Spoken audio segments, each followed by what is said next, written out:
Good morning मेरे प्यारे प्यारे बच्चों। चलिए आज हम शुरू करते हैं मेटलर्जी। बच्चा मेटलर्जी क्या होता है, सभी बच्चे ध्यान से देखना। यहाँ पर मान लो हमारे पास कोई एलिमेंट्स है like iron, copper, zinc, aluminium. इस सब को एक्सट्रैक्ट किया जाता है, इस सब को एक्सट्रैक्ट किया जाता है फ्रॉम देयर ओर्स।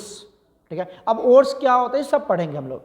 ओर्स से इसको बाहर निकाला जाता है, एक्सट्रैक्ट किया जाता है। तो एक्सट्रैक्ट करने के लिए बहुत सारा प्रोसेस अप्लाई किया जाता है।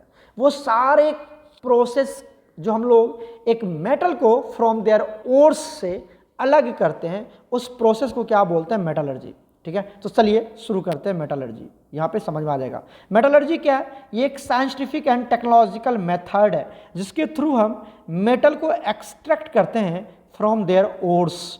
अब बात आती सर ओर्स क्या होता है, सब हम पढ़ेंगे। उससे पहले हम पढ़ लेते हैं मिनरल्स। क्या पढ़ लेते हैं, मिनरल्स। मिनरल्स क्या होता है, ध्यान से देखिए।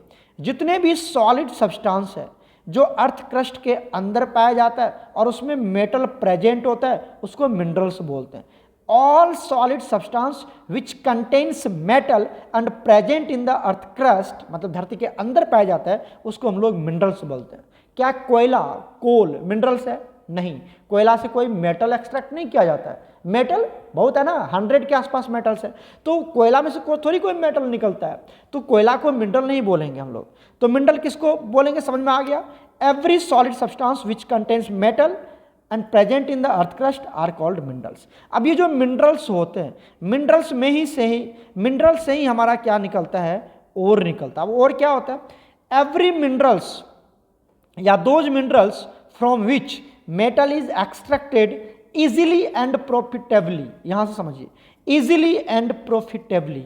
जिस मिनरल से, अब मिनरल क्या हुआ, जितने भी नीचे में सॉलिड सब्सटेंस है अर्थ के अंदर और उसमें से मेटल प्रेजेंट है, उसमें मेटल प्रेजेंट है। अब उसको बाहर निकाला गया, अब उसको बाहर निकाला गया तो बहुत सारा प्रोसेस अप्लाई किया जाएगा मेटल को बाहर निकालने के लिए। जैसे एल्युमिनियम है, मान लो आयरन है, तो आयरन प्रेजेंट है, तो ऐसा थोड़ी कि धरती के अंदर एकदम प्योर आयरन प्रेजेंट है, एकदम खोदा और प्योर एकदम आयरन का टुकड़ा निकल गया। उसमें तो बहुत सारे अर्थी पार्टिकल होंगे, गैंग्स होंगे, मतलब क्या बोलते उसको, इम्प्योरिटीज होगा, सॉइल होगा, रॉक्स होगा ये सब उसके साथ चिपका हुआ रहेगा।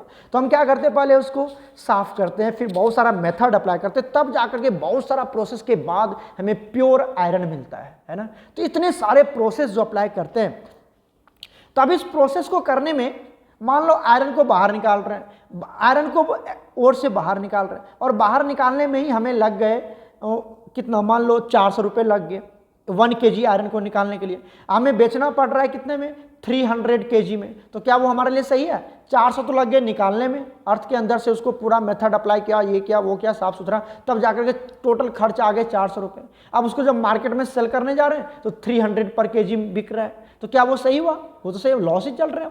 तो इस तरह से उसको हम मिनरल्स नहीं बोलेंगे। मिनरल्स किसको, और किसको, सॉरी मिनरल्स बोल रहे हैं, और किसको बोलेंगे, जब जिसको आपने वहाँ से एलिमेंट को एक्सट्रैक्ट किया और वो प्रॉफिटेबली है। जैसे आपने उसको एक्सट्रैक्ट करने में 300 लग गए, अब उसको बेच रहे हो 500 पर kg में, तब तो फायदा हो गया ना, तो इसको बोलेंगे ओर। तो ओर क्या होता है, every minerals from which metal is extracted easily, अच्छे से निकल जाए, और प्रॉफिटेबली मतलब आपको प्रॉफिट हो, तब बोलेंगे उसको ओर, नहीं तो वो मिनरल हो जाएगा। ठीक है, तो समझिए जैसे मिनरल्स है, मिनरल्स को हमने 2 पार्ट में डिवाइड कर दिया, एक हो गया मिनरल, दूसरा हो गया और। किसको बोलेंगे मिनरल्स, किसको बोलेंगे और? जैसे देखिए यहाँ पर भी, इसमें भी क्या प्रेजेंट है, इसमें भी एल्युमिनियम प्रेजेंट है और यहाँ पर भी एल्युमिनियम प्रेजेंट है ना, दोनों में। इसको बोलते हैं बॉक्साइट का फॉर्मूला, देख लो क्या होता है, और ये क्ले का फॉर्मूला है, क्ले। तो यहाँ पर भी एल्युमिनियम है ना, एल्युमिनियम, और यहाँ पर भी एल्युमिनियम, लेकिन यहाँ से एल्युमिनियम बाहर नहीं निकाला जाता है, इसमें से एल्युमिनियम को एक्सट्रैक्ट किया जाता है। तो ये जो Al2O3.2H2 है ये और हो गया, और ये जो Al2O3.2H2 है जो क्ले का फॉर्मूला है, ये और नहीं है, ये मिनरल है। क्यों? क्योंकि इसमें से एलिमेंट को एक्सट्रैक्ट, एल्युमिनियम को एक्सट्रैक्ट नहीं किया जाएगा, क्योंकि यहाँ लॉस लग जाता है और यहाँ पर ईजिली हो जाता है और प्रॉफिट भी होता है, इसलिए हम बॉक्साइट से ही एल्युमिनियम को एक्सट्रैक्ट करते हैं। क्लियर हो गया, ये बात याद रखना। शायद समझ में आ रहा होगा, ध्यान से देखना, बिल्कुल समझ में आ जाएगा आपको। ठीक है, चलते हैं आगे।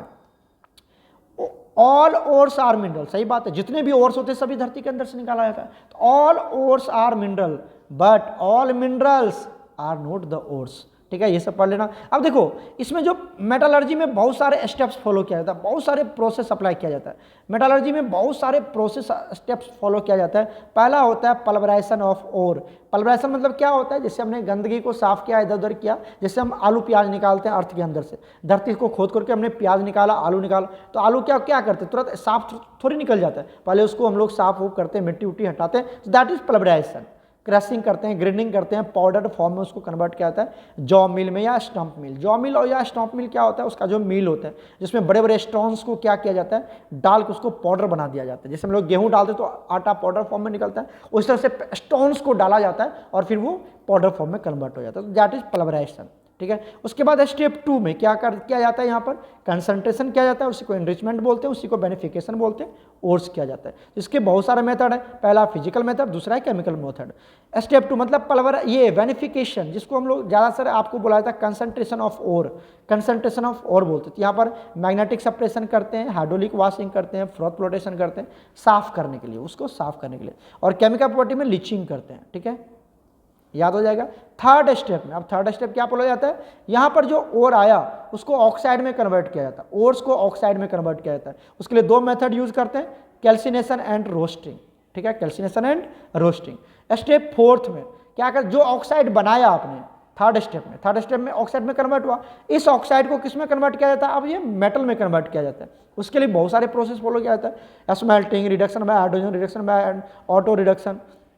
ठीक है, ये सब प्रोसेस के थ्रू एक ऑक्साइड को किस में कन्वर्ट किया जाता है, मेटल में कन्वर्ट किया जाता है। ठीक है, उसके बाद आता है 5th स्टेप, जो लास्ट स्टेप होता है रिफाइनिंग ऑफ मेटल। ये जो मेटल मिल गया, अब इसके क्या करेंगे हम, रिफाइनिंग करते हैं, फिर से इसको प्यूरिफाई करते हैं, और यहाँ पर आता है liquation, distillation, oxidation, refine, poling, vapour phase, वेंकल आर्कर, जोन। तो यहाँ पर 2 बहुत ही इंपॉर्टेंट है, ये 2 पे ध्यान से देखना है इसको। कौन कौन सा, vapour phase refining, zone refining, ये बहुत इंपॉर्टेंट है। ठीक है, चलिए उसके बाद यहाँ पर आता है एक गैंग, जिसको हम लोग क्या बोलते हैं, मैट्रिक्स भी बोलते हैं, जो कि आपका इम्प्रिटीज होता है। इम्प्रिटीज को ही क्या बोलते हैं, गैंग बोलते हैं, मैट्रिक्स बोलते हैं। याद कर लेना, इम्प्रिटीज क्या है, अर्थी, इम्प्रिटीज को क्या बोलते हैं, गैंग। लड़ाई पीट करने वाला गैंग नहीं है यहाँ पर, और ये मैट्रिक्स, दोनों एक ही वर्ड है, ये अर्थी इम्प्रिटीज है। ठीक है, अब देखिए जो भी आपके पास मैट्रिक्स होता है, अब यहाँ पर कभी कभी पूछ देता है what is slag, what is slag, एक क्वेश्चन आ जाता है यहाँ पर, व्हाट इज स्लैग। तो स्लैग को कैसे डिफाइन करोगे, ये सब छोटे छोटे पार्ट्स हैं जो आपको हमेशा याद होनी चाहिए। देखो स्लैग कैसे बनता है, मैट्रिक्स प्लस फ्लक्स को ऐड कर दोगे तो स्लैग मिल जाएगा। मैट्रिक्स प्लस फ्लक्स दोनों क्या मिल जाता है, स्लैग बन जाता है। स्लैग क्या होता है, लिक्विड फॉर्म में होता है। ठीक है, अब देखिए मैट्रिक्स होता है इनफिजिबल होता है, फ्लक्स ये सब अभी हम बात करते हैं। अब ये जो फ्लक्स है ये 2 तरह के होते हैं, ये फ्लक्स 2 तरह के होते हैं, acidic flux and basic flux. ये फ्लक्स जनरली आपको मेटल का ऑक्साइड और नॉन मेटल का ऑक्साइड होता है। फ्लक्स क्या होता है, या तो मेटल का ऑक्साइड या तो नॉन मेटल का ऑक्साइड। देखो SiO2, B2O, P2O, तो ये सब एसिडिक फ्लक्स है। क्यों, क्योंकि जो नॉन मेटल के ऑक्साइड होते हैं वो एसिडिक नेचर का होता है, जो नॉन मेटल के ऑक्साइड होते हैं वो एसिडिक नेचर, ये तो पता ही होगा आपको। अब जब एसिडिक फ्लक्स को आप बेसिक मैट्रिक्स के साथ मिलाओगे तो वो स्लैग बना लेगा। ठीक है, तो ये सब याद रखना। ये आपका Fe2, ये बेसिक, ये SiO2 आपको पता है ना, यहाँ पर क्या होगा, एसिडिक फ्लक्स है, तो ये FeO बेसिक होगा। क्यों, क्योंकि मेटल का ऑक्साइड है, तो ये बन जाता है स्लैग। एक स्लैग का एग्जांपल याद रखना। दूसरा हम देख लेते हैं बेसिक फ्लक्स। बेसिक फ्लक्स मतलब कैल्शियम का ऑक्साइड, जैसे MgO, मैग्नीशियम का ऑक्साइड है ना, मेटल का ऑक्साइड, इट कन्वर्ट्स। अगर इसको तुम एसिडिक मैट्रिक्स मिलाओगे तो एसिड बेस सॉल्ट, ये क्या बनाता है, सॉल्ट नहीं स्लैग बना लेता है, स्लैग। तो ये एग्जाम्पल है जो बहुत इंपॉर्टेंट है, आप याद रखिएगा, ये पूछा जाता है, ये वेरी वेरी इंपॉर्टेंट है। SiO2 प्लस CaO, तो कौन स्लैग है कौन फ्लक्स है, तो CO मेटल का ऑक्साइड है तो फ्लक्स होगा, और ये बेसिक बाकी स्लैग ये होगा, और स्लैग का क्या बनेगा, CaSiO3, ये स्लैग बन जाएगा, याद रखना। ठीक है, ये 1 शॉर्ट लेक्चर चल रहा है इसलिए मैं आपको नोट्स के थ्रू समझा रहा हूँ, अदरवाइज अगर हमारी रेगुलर क्लास चलती तो बहुत अच्छे से मैं समझाता आपको। ठीक है, उसके बाद हम बात कर लेते हैं कॉमन ओर्स। कॉमन ओर्स में आपको यहाँ पे जो समझना है, क्या समझना है, ध्यान से समझिए। जो ओर्स होते हैं, जो कॉपर है, कॉपर को कहाँ किस किस ओर से बाहर निकाल, जब कॉपर की एक्सट्रैक्शन होगी तो धरती के अंदर से कुछ निकाला जाएगा खोद के, जब खोद के निकाला जाएगा उसको हम लोग ओर्स बोलते हैं। तो यहाँ पर ये सब ऐसे जेई नीट सब में आ जाता है। यहाँ पर एक याद रखना, क्यूप्राइट, CuO, ठीक है, ये क्यूप्राइट होता है। और एक कॉपर ग्लेंस, इससे हम लोग क्या निकालते हैं, कॉपर को एक्सट्रैक्ट किया जाता है, ठीक है, ये याद कर लेना। बाकी जो लेड होता है उसको किससे निकाला जाता है, गैलेना से निकाला जाता है, PbS, ठीक है। जो टीन होता है, टीन भी मेटल है, इसके एक्सट्रैक्शन किससे करते हैं, SnO2 से, जिसको हम लोग कैसेराइट भी बोलते हैं। कैसेराइट बहुत ज़्यादा फेमस नेम है, ठीक है। उसके बाद जो सिल्वर है उसकी जो ओर होता है उसको क्या बोलते हैं, Ag2S, और इसको अर्जेंटाइट बोलते हैं, बहुत इंपॉर्टेंट है अर्जेंटाइट। जो नेम बता रहे हैं उस पर ज़्यादा फोकस करना।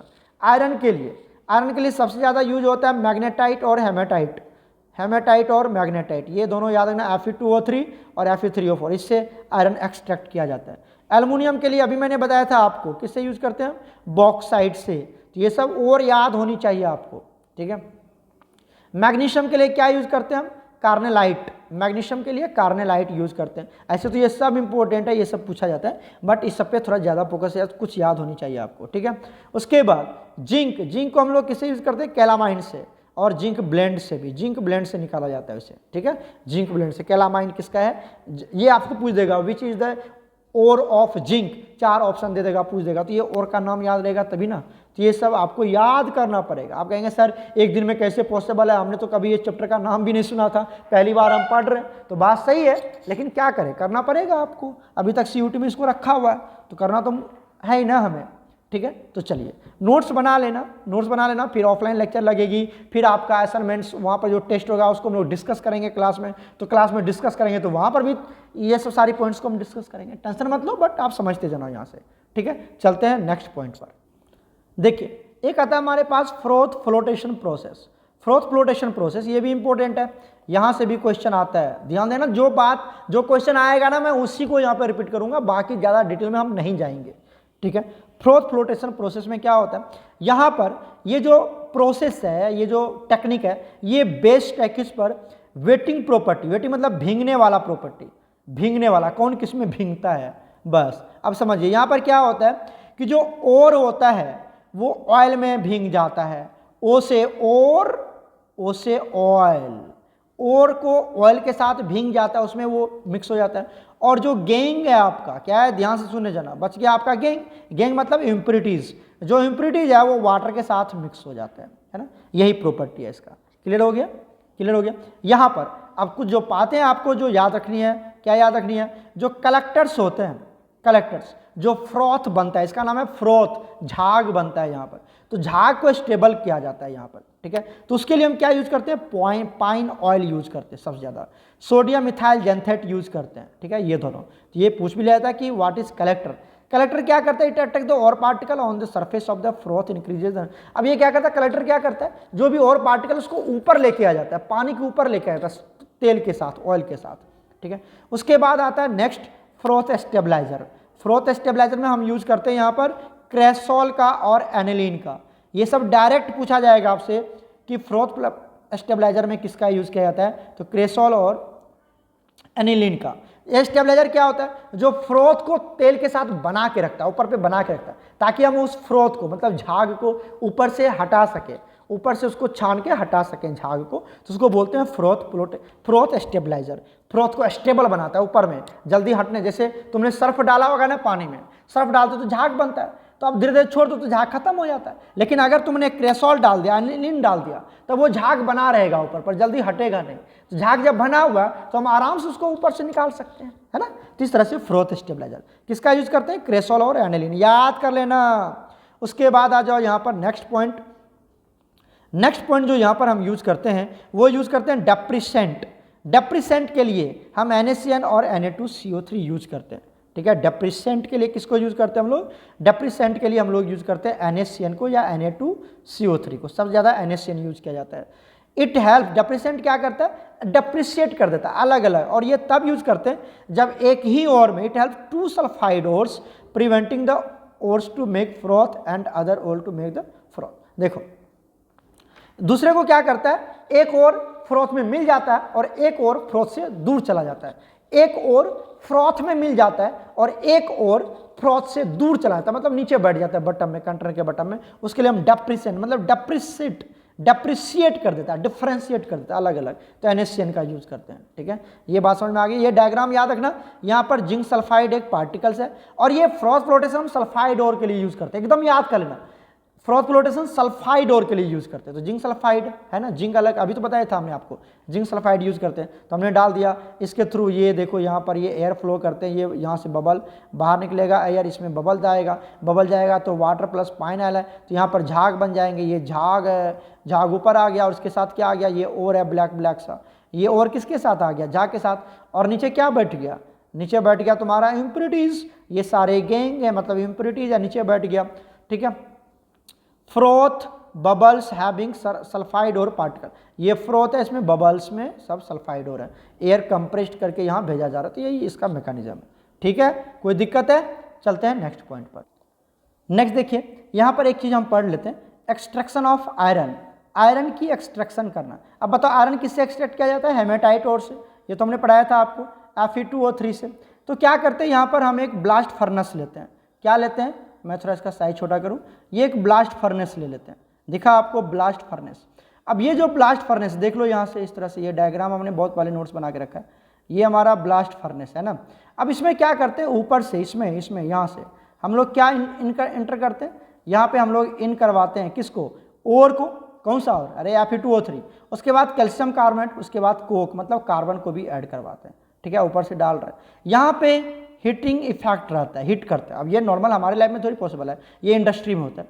यहाँ पर इस फर्नेस के अंदर हीटिंग चलता है, सबसे नीचे टेम्परेचर सबसे ज़्यादा होता है 2170, 1570, 1270, 1070, 570, रट्टा मारने वाला रट्टा भी कर सकता है इसको, सब 70 चल रहा है। देखो 70, 5 का डबल कर दिया 10, 10 में 2 जोड़ दिया 12, 12 में फिर 3 जोड़ दिया 15, 15 में फिर 7 जोड़ दिया। ठीक है, तो कितना हो गया 21, समझ में आया? डबल कर दिया 2 3 7, 2 3 6, सॉरी इसमें 2 जोड़ आ गया, उसमें 3 जोड़ आ गया, तो 2 3 6 जोड़ आ गया। इस तरह से तुम कर सकते हो, तो ये तुम्हें याद हो जाएगा। पता चला क्या? अरे 5 है ना, इधर देखो, इधर कितना है 5, 5 का डबल 10, 10 में 2, 2 में फिर 3, ठीक है 15 हो गया, अब 2 3 6 21, 15 6 21। ठीक, ऐसे याद कर सकते हो, तो कोशिश करोगे तो कोई दिक्कत नहीं। ये ब्लास्ट फर्नेस के अंदर क्या होता है, ये टेम्परेचर मेंटेन किया जाता है, ये टेम्परेचर। ठीक है, अब इस टेम्परेचर की बेसिस पर इसको 3 रेंज में डिवाइड किया गया। अब डायग्राम देख लेना, यहाँ पर 3 रेंज फॉलो किया जाता है। एक होता है यहाँ पे at low temperature zone, low temperature 500 से 800 केल्विन को लो टेम्परेचर जोन बोला जाता है। ये सब याद रखना, यही सब याद करना आपको। 500 से 800 केल्विन को क्या बोला जाता है, लो टेम्परेचर जोन।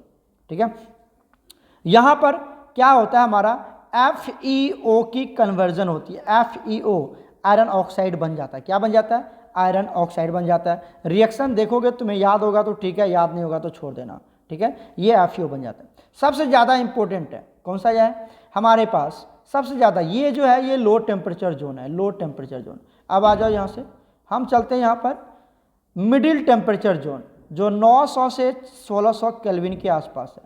900 से 1600 मतलब यहाँ से लेके यहाँ तक, ये मिडिल टेम, और यहीं पे सबसे ज़्यादा प्रोसेस होता है और यहीं पर बनता है स्लैग। अभी तो मैंने समझाया था आपको, ये वाला याद है आपको? क्या समझाया था? CaO प्लस SiO2, CaSiO2, ये स्लैग बनता है।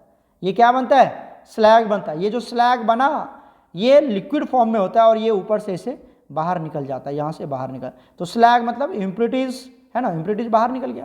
और यहाँ पर pure iron, sorry impure iron बच जाता है, जो फिर फर्दर प्योर करते हैं और ये बाहर नीचे नहीं, क्योंकि आयरन की मास ज़्यादा होती है तो वो नीचे बैठ जाता है और इसको बोलते हैं पिग आयरन। मतलब ये प्योर आयरन नहीं है, 4% इसमें कार्बन होता है, पिग आयरन में 4% कार्बन होता है। ठीक है, यहाँ तो समझ में आ गया। और नीचे से हम क्या करते हैं, इस ब्लास्ट फर्नेस में ऑक्सीजन फ्लो करते हैं, तभी तो ऑक्सीजन प्रेजेंट चाहिए ना बर्ने जलने के लिए। ठीक है, ये बर्न होने के लिए, समझ में आ गया। और हाई टेम्परेचर जोन में, हाई टेम्परेचर जोन में जो भी कार्बन बच जाता है और जो भी ऑक्सीजन वो CO2 बन के निकल जाता है, CO2 बन के बाहर निकल जाता है। तो सबसे ज़्यादा आप मिडिल टेम्परेचर जोन कितने हो गया, 900 से 16, और हाई टेम्परेचर जोन क्या हो गया 2170। और इसी में स्लैग की फॉर्मेशन पूछ लेगा तुमसे, स्लैग की फॉर्मेशन कहाँ होता है, तो मिडिल टेम्परेचर जोन में होता है। और यहाँ पर आयरन का भी फॉर्मेशन हो जाता है, जो आयरन आपका पिग आयरन के फॉर्म में, देख लो आयरन। ठीक है, ये सब होता है मिडिल टेम्परेचर जोन में। क्लियर हो गया? चलते हैं नेक्स्ट पॉइंट पर।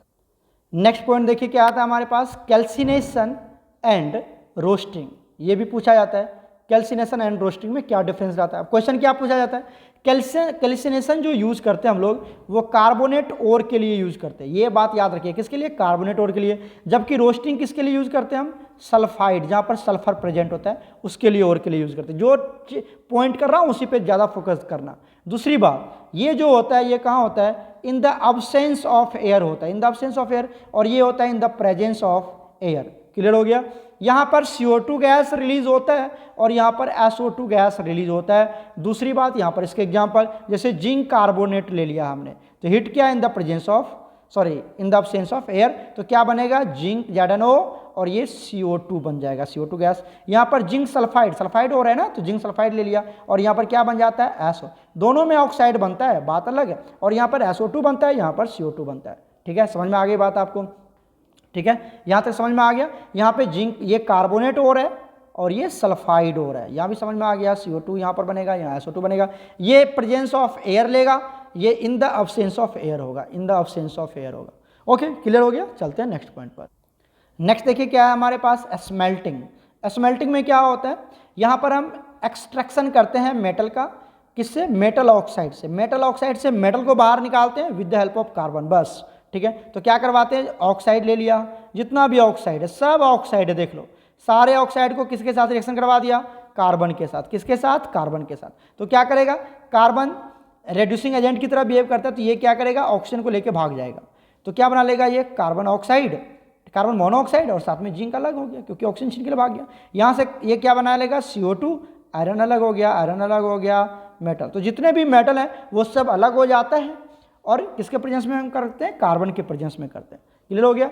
तो कार्बन यहाँ पर एक रेड्यूसिंग एजेंट की तरह बिहेव करता है, रिडक्शन शो करता है with the help of carbon. समझ में आ गई बात, ये एग्जाम्पल एक दो याद रखना, स्मेल्टिंग क्या होता है। क्लियर। चलते हैं नेक्स्ट पॉइंट। नेक्स्ट देखिए आता है हमारे पास लिचिंग। लिचिंग किसके लिए यूज करते हैं, ये सब बात आपको याद रखना है। जब और सॉल्युबल होता है एक सुटेबल सॉल्वेंट में, और ही डिजॉल्व हो जाए एक सॉल्वेंट में, उसके लिए हम लिचिंग यूज करते हैं। ठीक है, लिचिंग जैसे हमने क्या किसके लिए यूज करते हैं, बॉक्साइट ओर के लिए, बॉक्साइट ओर के लिए हम लिचिंग यूज करते हैं। यहाँ पर क्या होता है बॉक्साइट ओर में, देखो यहाँ पर बेयर्स प्रोसेस याद रखना, बेयर्स प्रोसेस में एल्युमिनियम ऑक्साइड लेते हैं, उसको कंसंट्रेटेड NaOH, इसी को बोलते हैं bears reagent. NaOH, concentrated NaOH को क्या बोलते हैं, बेयर्स रिएजेंट। तो ये क्या बना लेता है, एल्युमिनियम सोडियम एल्युमिनियम हाइड्रोक्साइड बना लेता है, NaAlOH4, जो कि क्या होता है, सोल्युबल होता है। अब ये जो Al2O3 था वो क्या हो गया इसमें, बताओ, बेयर्स रिएजेंट में क्या हो गया, सोल्युबल हो गया, है ना, ये हमने लिखा हुआ है सोल्युबल, तो इसके लिए हम यूज़ करते हैं। ठीक है, अब ये जो सोडियम एल्युमिनियम हाइड्रोक्साइड बना है, इसको फर्दर हम CO2 से रिएक्शन करवाते हैं, ये जो बना है, और यहाँ से सोडियम कार्बोनेट बना लेते हैं, और Al2, हमें मतलब किससे, Al2O3 से फर्दर निकल जाता है। ये Al2O3 X2O बना लेते हैं, फिर Al2 बाहर X वाटर मॉलिक्यूल, तो यहाँ से ये प्योर बन जाता है हमारे पास। तो इस तरह से आप याद रखिएगा कि हम एल्युमिनियम ऑक्साइड को किस तरह से, ये जो बॉक्साइट और से एल्युमिनियम तो निकालते हैं, ये जो Al2O3.X2O बना, इस पूरे को हम क्या करते हैं, फर्दर हीट कर देते हैं, फर्दर यहाँ पर हीट कर देते हैं। हीट करेंगे तो क्या होगा, Al2O3 बाहर निकल जाएगा, बाकी वाटर मॉलिक्यूल गैस बन के बाहर निकल जाएगा। तो ये एल्युमिनियम ऑक्साइड जिससे हम ओर है, और उससे हम एल्युमिनियम ऑक्साइड बाहर निकालते हैं। तो इस तरह से बेयर्स रिएजेंट क्या है, कंसंट्रेटेड NaOH, कहाँ यूज़ करते हैं हम, बॉक्साइट ओर में यूज़ करते हैं। ये सब आपको याद रखनी चाहिए। ठीक है, लिचिंग कब यूज़ करते हैं, यही प्रोसेस लिचिंग कहलाता है, इसी प्रोसेस को हम लिचिंग बोलते हैं। ये इसके एग्जाम्पल था, एग्जाम्पल ऑफ लिचिंग था। ठीक है ना, तो याद रखिएगा। अगर आपसे पूछेगा लिचिंग क्या होता है, तो जहाँ पर और डिजॉल्व हो जाता है एक सुटेबल सॉल्वेंट, यहाँ पर सुटेबल सॉल्वेंट क्या है, कंसंट्रेटेड NaOH, ये सुटेबल सॉल्वेंट है, कंसंट्रेटेड NaOH, और जिसको क्या बोलते हैं, बेयर्स रिएजेंट भी बोलते हैं, उसी में डाल दिया हमने। तो ये जो Al2O3 था वो डिजॉल्व हो गया, क्या बना लिया, NaOH, समझ में आया ना, सोल्युबल हो गया। फिर इसको हमने CO2 के साथ रिएक्शन करवाया तो Al2O3.X2O बन गया, और इसी को फर्दर हमने हीट कर दिया तो Al2O3 बाहर निकल गया। क्लियर। चलते हैं नेक्स्ट पॉइंट पर। नेक्स्ट है हमारे पास लिक्वेशन। लिक्वेशन क्या होता है, यहाँ पर हम ये मेथड यूज करते हैं, किसके लिए, ये याद रखना है, जिस मेटल की जो मेल्टिंग पॉइंट होती है वो लो होता है देन द इम्प्योरिटी, मतलब इम्प्योरिटी की मेल्टिंग पॉइंट ज़्यादा होगा और मेटल की मेल्टिंग पॉइंट कम होगा। लिक्वेशन किसके लिए, लिक्विड बना देना, लिक्वेशन मतलब लिक्विड बना देना। तो लिक्वेशन में वहाँ पर उस मेटल के लिए यूज करते हैं जिस मेटल की मेल्टिंग पॉइंट कम है और इम्प्योरिटी की मेल्टिंग पॉइंट ज़्यादा है, मतलब हीट करेंगे तो इम्प्योरिटी मेल्ट नहीं होगा, मेटल मेल्ट हो जाएगा। समझ में आया? लाइक टीन, लेड, बिस्मथ, ये सब याद रखना किसके लिए यूज़ करते हैं, ठीक है। उसके बाद क्या करते हैं हम, ये एक ब्लास्ट फर्नेस, ये एक फर्नेस है जहाँ पर हम आग जला रखे हैं, देखो ये आग है, और ऊपर से क्या डाल रहे हैं, क्रड मेटल्स डाल रहे हैं, और ये स्लोप बनाया हुआ यहाँ पर, इस तरह से स्लोप बनाया हुआ, और नीचे से आग, तो यहाँ पर बहुत गर्मी होगी, यहाँ पर होगी ना गर्मी, यहाँ तो आग जल रहा है एकदम पूरा का पूरा, ये गर्म सरफेस है, जैसे ऊपर से आ रहा है तो ये मेटल मेल्ट हो जाएगा, प्योर मेटल बाहर निकल जाएगा, यहाँ पर आके जमा हो जाएगा, क्यों? क्योंकि पिघल गया ना, पिघल गया, मेटल की मेल्टिंग पॉइंट कम है तो वो पिघल जाएगा नीचे से जो हीट कर रहे हैं हम, और इम्प्योर नहीं पिघलेगा तो ये यहीं पे रुक जाएगा। अब लोग सर वो भी नीचे घिसक जाएगा, इतना स्लोपी नहीं रहता है, थोड़ा सा स्लोपी रहता है कि इम्प्योरिटीज ऊपर रुक जाता है और मेटल मेल्ट करके नीचे पिघल जाता है, क्योंकि वो लिक्विड बन जाता है, तो थोड़ा सा भी स्लोप मिलेगा, पिघल जाएगा। ओके, समझ में आ गया? तो इस तरह से हम यूज करते हैं। ओके, यहाँ पर देखिए vapour phase refining. Vapour phase refining क्या होता है उसको डिस्कस तो नहीं करेंगे हम, आप यहाँ समझिए वेपर फेज रिफाइनिंग में दो प्रोसेस यूज किया जाता है, एक होता है मोंड प्रोसेस, एक होता है वैन आर्कल प्रोसेस, ठीक है, समझ में आ गया? दो मेथड यूज किया जाता है किसमें, वेपर फेज रिफाइनिंग, मतलब वेपर फेज में कन्वर्ट करके उसको रिफाइन किया जाता है। तो यहाँ पर समझिए पहले क्या किया जाता है, ये जो मोंड प्रोसेस है वो निकल के लिए यूज किया जाता है, याद कर लेना, निकल के लिए यूज किया जाता है। और वैन आर्कल मेथड क्या है, ये TI, टाइटेनियम और जिरकोनियम के लिए यूज करते हैं, टाइटेनियम एंड जिरकोनियम के लिए यूज करते हैं वैन आर्कल मेथड, एकदम याद होनी चाहिए। करते क्या यहाँ पर, वो प्रोसेस भी देख लो, ये जो निकल है, निकल उसको कार्बन मोनोऑक्साइड के साथ हीट करते हैं तो वो क्या हो जाता है, वोलेटाइल, मतलब मिक्स हो जाता है, वेपर फेज में कन्वर्ट हो जाता है, और हीट करते हैं 4 से 70 पे तो निकल अलग हो जाता है, CO बाहर हो जाता है, ठीक है। उसी तरह से जिरकोनियम है या टाइटेनियम है, इसको आयोडीन के साथ हीट किया जाता है, किसके साथ, आयोडीन के साथ हीट किया जाता है, तो ये वोलेटाइल कंपोनेंट्स बना लेता है, TiF4 कंपाउंड का टाइप का, और फिर ये इसको टेम्परेचर बढ़ा दिया 1700 केल्विन या 2000 केल्विन, तो ये जिरकोनियम अलग और ये अलग, ठीक है। तो ये आप याद रखना, क्या याद करोगे बच्चा, ध्यान से सुन लो, ध्यान से सुन लो, फिर बाद में मौका नहीं मिलेगा, ध्यान से सुनते जाओ। यहाँ पर जो हमारा मोन्स प्रोसेस है वो निकल के लिए यूज करते हैं, निकल को कार्बन मोनोऑक्साइड के साथ हीट करते हैं तो निकल अलग, ठीक है। वैन आर्कल मेथड में टाइटेनियम और जिरकोनियम के लिए यूज करते हैं, और इसको आयोडीन के साथ हीट करते हैं तो जिरकोनियम अलग हो जाता है और आयोडीन अलग हो जाता है। इतनी बातें याद करनी है, ठीक है। चलते हैं नेक्स्ट पॉइंट पर, कुछ पॉइंट है देख लीजिए यहाँ पर, जो ये जो रिफाइनिंग मेटल है किसके लिए यूज किया था, निकल, टाइटेनियम और जिरकोनियम के लिए, अभी तो पता चल गया आपको, ठीक है। यहाँ पर ये वैन आर्कल मेथड किसके लिए यूज करते हैं, टाइटेनियम और जिरकोनियम, और मोन प्रोसेस किसके लिए यूज करते हैं, निकल के लिए, ये सब एकदम याद रखना है आपको, ठीक है। उसके बाद आता है हमारे पास डिस्टिलेशन। डिस्टिलेशन में क्या करते हैं, ये मेथड यूज करते हैं for low boiling point metals के लिए, जिसकी मेल्टिंग पॉइंट, बॉइलिंग पॉइंट कम होती है, जैसे जिंक हो गया, ये Hg हो गया, इसके लिए हम लोग यूज करते हैं। यहाँ पर क्या करते हैं, crude metal are heated in a flask, pure metal vaporise, जो प्योर मेटल, क्योंकि इसकी बॉइलिंग पॉइंट कम है ना, कम है, तो कम होगा तो क्या होगा, वेपर फॉर्म, फिर वेपर को क्या कर लो आप, कलेक्ट कर लो तो मेटल मिल जाएगा। क्लियर हो गया।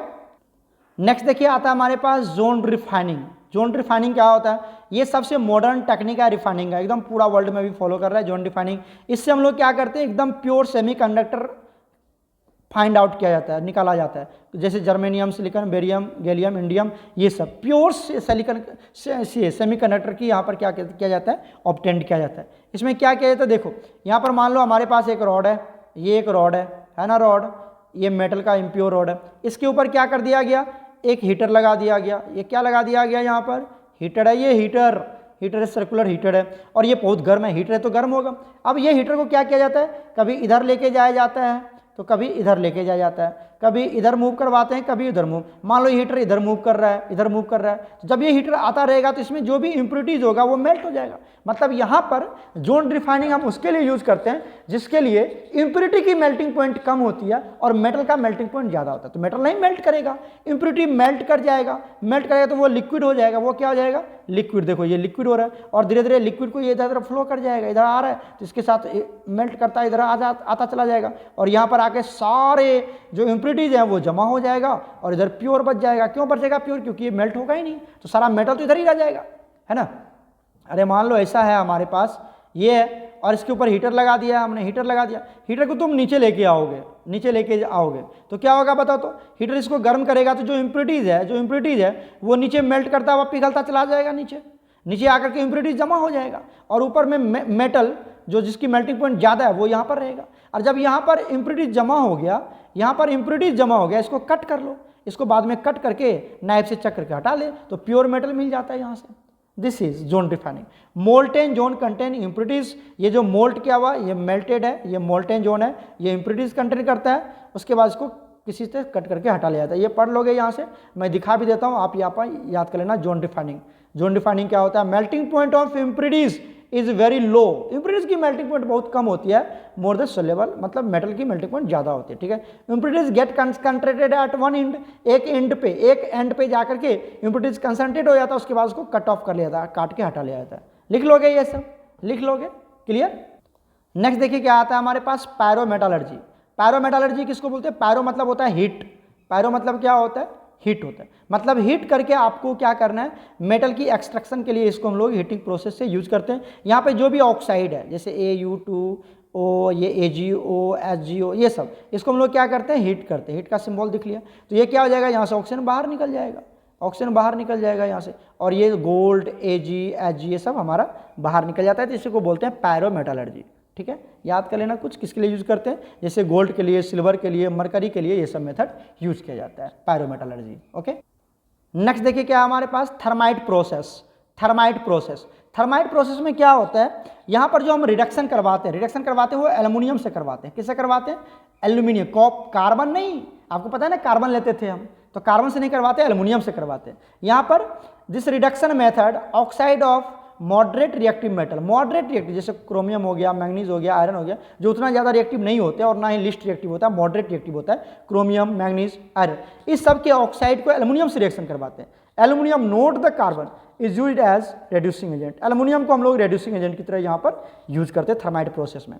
तो एल्युमिनियम ले लिया, यहाँ पर कार्बन लेते थे, एल्युमिनियम ऑक्सीजन को छीन के लेके भाग जाएगा, क्या बना लेगा, Al2O3, और क्रोमियम क्या हो गया, अलग हो गया। अरे वही जहाँ पर कार्बन था वहाँ एल्युमिनियम यूज कर रहे हैं, और यहाँ पर एल्युमिनियम ले लिया, ये किसको लेके भाग जाएगा, ऑक्सीजन को, एल्युमिनियम Al2O3 बना लेगा, और आयरन यहाँ से अलग हो गया, समझ में आ रहा है, यहाँ से मैंगनीज Al2O3, और यहाँ पर बहुत ज़्यादा हीट एनर्जी प्रोड्यूस होता है, बहुत ज़्यादा हीट एनर्जी प्रोड्यूस होता है, और इस हीट एनर्जी को इतना ज़्यादा हीट निकलता है यहाँ पर एल्युमिनियम के साथ रिएक्शन पर, कि उसके लिए हम क्या उस हीट एनर्जी को यूज कर लेते हैं वेल्डिंग ऑफ आयरन के लिए, जहाँ पर आयरन को जोड़ते हैं, देखा ना, वेल्डिंग मशीन होता है जहाँ पर बहुत ज़्यादा लाइटिंग इफेक्ट होता है, आपने देखा होगा, वेल्डर उसको वेल्डिंग करते रहता है, तो वहाँ पर इतनी ज़्यादा हीट एनर्जी रिलीज होता है, तो इसको हम लोग वेल्डिंग के लिए भी यूज कर लेते हैं, है ना। तो ये हो गया हमारे पास थर्माइट। थर्माइट क्यों बोला गया, क्योंकि यहाँ पे बहुत ज़्यादा थर्मल एनर्जी रिलीज होता है, थर्मल मतलब हीट एनर्जी रिलीज होता है, इसलिए इसको बोलते हैं थर्माइट प्रोसेस। और एल्युमिनियम यूज करते हैं थर्माइट प्रोसेस में as a reducing agent, not the carbon. और किसके लिए यूज करते हैं हम लोग, chromium oxide, iron oxide, manganese oxide,